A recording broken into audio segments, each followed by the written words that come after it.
Nĩ ironda iria mwana ũyũ wa mĩaka 3 arekũĩrwo gwĩkĩrwo nĩ ithe mũmũreri thutha wa gũtigwo nake hĩndĩ ĩrĩa mamu wao arathiĩte thibitarĩ kũheo mwana ũngĩ. Nyina wa mwana ũyũ anyitirwo nĩ ruo rwa kũheo mwana tarĩki 19 mweri mũthiru na agĩthiĩ thibitarĩ-inĩ ya Coast General kũheo mwana, na kũrĩa aikarire nginya tarĩki 5 mweri-inĩ ũyũ nĩ ũndũ wa kwaga mbeca cia kũrĩha ngarama ya thibitarĩ ya ciringi 3,000. Ĩndĩ thutha wa kuma thibitarĩ ndanakora mwana wake, na hau nĩho ihenya rĩa gwethana na mwana ũyũ rĩrambĩrĩirie. Akanipeleka hospitali, nikamwambia amlete mamangu mtoto. Hakumleta, akabaki naye. Nikamwambia amlete hapa kwa dada yake, hakumleta pia. Sasa venye nilitoka, sikumpata mtoto. Kumbe ameenda kumfungia huko, akamfunga kamba. Wiki nzima nampigia simu, mtoto yu wapi? Ananiambia mtoto wako ni kwa shangazi yangu, nataka mjukuu wangu, ama nataka nikupe fare. Bi mkubwa, mtoto wako kwa shangazi, nataka kwa shangazi. Paka mwanangu akanipigia simu, mama naumwa na kichwa, mama mtoto wangu sijui anafanywa vipi. Hali ya mtoto sasa yuko katika hali mbaya, kwa sababu yuko na deep wounds kwa mwili wake, vidonda kila mahali.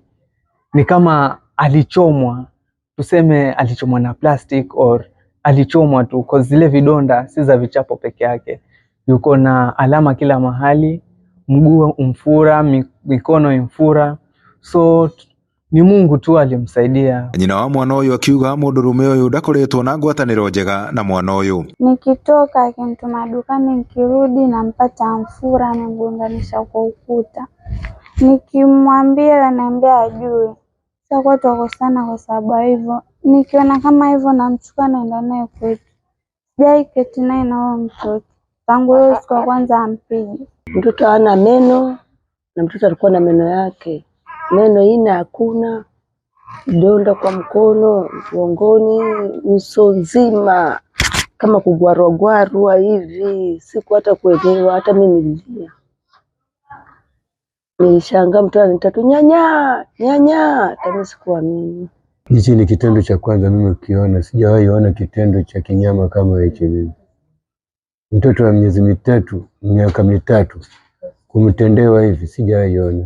Amwe a arĩa marigainie na mũndũrũme ũyũ makiuga matimũĩ na mĩtugo ĩrĩa arakuruhanio nayo. Unaniomba msamaha akisema sasa mimi tusamee, unisamee, mimi nilikuwa sijui chenye nilikuwa nafanya. Sasa usamehe baada ya kufanya maasi kama haya, huwezi ukasamehewa. Sasa hizi uko kwa mkono wa serikali sasa. Nikamuuliza hivyo vidonda vinatoka hapa. Kaniambia sijui alijichoma na uji. Na tangu huyo mtoto yuko naye hajawahi pika kwake. Na hata hakuwa mtu chakula kwa sababu hakuwa anaambiwa nao majirani.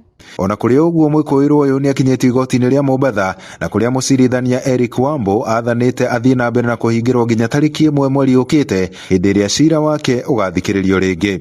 Andũ-inĩ ha Inooro TV kuma gũkũ gĩcũa-inĩ kaunti ya Mombatha, niĩ njĩtagwo Francis Madi.